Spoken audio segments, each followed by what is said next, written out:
النبي صلى الله عليه وسلم يحرص على الاعتكاف في العشر الأواخر من رمضان. لماذا كان النبي صلى الله عليه وسلم يحرص على هذه العبادة في أيام رمضان الأخيرة؟ من أجل أن يحقق مراد الله سبحانه وتعالى، وأن يجاهد نفسه، وأن يخلو بالله عز وجل، لأن هذا الاعتكاف محطة يتزود بها إيمانية تبقى معه بقية العام. في الاعتكاف أنا إن شئتم أقسمت وأقول لكم بأن الإنسان حينما يدخل ويعتكف ويقطع العلائق بالخلائق ويتصل بالخالق، أنه في هذا المعتكف، في هذا المكان، في هذا المسجد وهذا البيت من بيوت الله، تتنزل عليه الرحمات ويكرمها الله جل في علاه، ويجد في هذا المعتكف جنة الدنيا. يا سلام. تسألني تقول لي في الدنيا في جنة؟ نعم، هناك جنة من لم يدخلها لم يدخل جنة الآخرة، وهي جنة الأنس بالله والخلو بطاعة الله سبحانه وتعالى، يجدها الإنسان في اعتكافه. وين حطيت فراشك يا باشا؟ والله الفراش موجود. الفراش موجود، ونشلت لي على مكان واخترت لي مكان بإذن الله سبحانه وتعالى بأروق فيه العشر الأيام. الله يبشرك، الحمد لله الأمور طيبة، فرشت في مكان طيب، أبشرك يعينني على طاعة الله عز وجل. بهذه الأيام العظيمة اللي هي أيام العشر الأواخر من رمضان، النبي صلى الله عليه وسلم كان يجتهد في رمضان ما لا يجتهد في غيره، ويجتهد في العشر الأواخر ما لا يجتهد في غيرها. يعني معناته النبي صلى الله عليه وسلم، هل نفهم من هذا الحديث أن النبي صلى الله عليه وسلم يجتهد في العشر الأواخر أكثر من أيام رمضان اللي هي من 1 إلى 20؟ نعم يا شيخ، النبي صلى الله عليه وسلم كان يشد المئزر إذا دخل رمضان، والله سبحانه وتعالى يقول: ولا تباشروهن وأنتم عاكفون في المساجد. النبي صلى الله عليه وسلم كان يترك النساء ويترك الدنيا بما فيها ويدخل في بيت من بيوت الله عز وجل من أجل أن يخرج من هذا المعتكف وقد يعني يثبته الله سبحانه وتعالى على أمور عظيمة سوف تأتي إليه في الدعوة إلى الله عز وجل. تفرغ يعني. أكيد. شد مأزره وأيقظ أهله وأحيا ليله.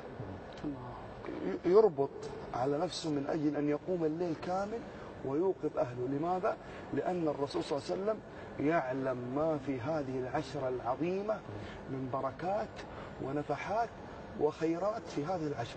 وبعدين الآن حتى العشر الأواخر من رمضان تلاحظون أن إذا الواحد كان مفرط في الأيام الأولى وراحت عليه، ما قدر يختم القرآن، ما استطاع أن يلتزم بصلاة بقيام، فرصة الذهبية الآن أنه ينكب في هذا المسجد ويعتكف. بعض الناس يا شيخ علي ترى مستصعبها، أنا بالقوة أصلي ال5 صلوات، تبغاني أجلس 10 أيام في مسجد؟ هذا الكلام سمعناه كثير من كثير من الشباب.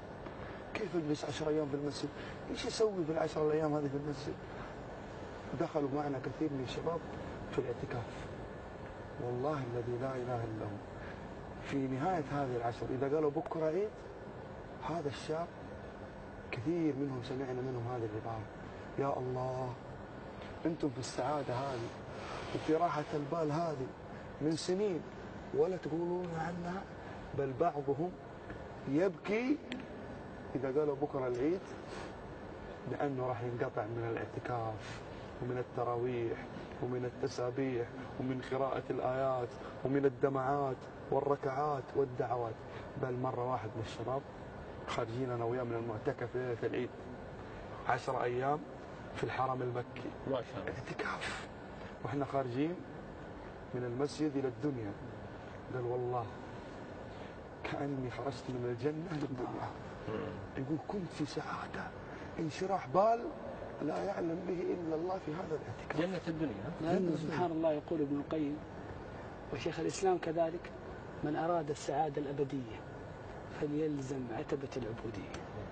والله يا أخواني، يعني الله سبحانه وتعالى أمر إبراهيم عليه السلام أن يهيئ مسجد الحرام للمعتكفين.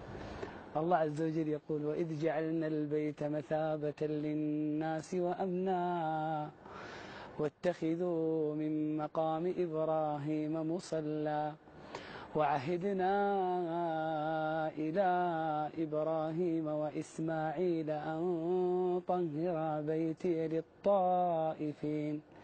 للطائفين والعاكفين والركع السجود. قبل سنين أخذت واحد من قرايبي شاب، قلت له ايش رايك تروح معنا المدينة نعتكف؟ قال لا بروح معكم 3 أيام. قلت 3 أيام 3 أيام، لا يكلف الله نفسا إلا وسعها. جاء معنا ليلة 20، دخلنا إلى ليلة 23، قال لا بمدد إلى يوم 25. جلس معنا إلى يوم 25، جينا يوم 25 قال لا بأجلس معكم إلى ليلة 27 وبعدين أمشي. جاء ليلة 27 استوت على الجود، نفس ارتاحت، وجد مبتغاه، ذاق الروحانية، الطمأنينة، شيء ما 23 أو 24 سنة ما ذاقوا في حياته ولا رأى بعينه. ليلة 27 دخل علي في مكان خارج المسجد، قال لي هذا الدخان والله ما عاد أحط في فمي، وأنا معكم إلى نهاية الاعتكاف حتى أعلنها هداية لله سبحانه وتعالى. خارج في المسجد يعني خارج في الصحن في أطراف المسجد خرج وقال لي هذا الدخان ما أحطه في فمي بعد اليوم، وأنا معكم إلى ليلة العيد. ما شاء الله. منفجر يبكي من الروحانية التي وجدها في الاعتكاف. طيب في بعض الناس الآن مثلا يقول لك يعني يصير عنده ظروف خاصة أو ظروف تمنع من أن يبقى في العشر الأواخر كلها في المسجد، شو نقول له هذا؟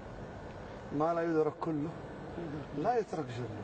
إذا أنت والله ما تستطيع، مرتبط بوظيفة، بأسرة، بأولاد، بأشغال، ما تستطيع تعتكف ال10 الأيام، اجعل أكثر وقتك في ال10 الأيام هذه في المسجد. اجعل لك ساعات طوال من اليوم والليلة. أنت ما يخفى عليك في ناس مثلا هم إما في مواطن عمل لحماية البلد أو مثلا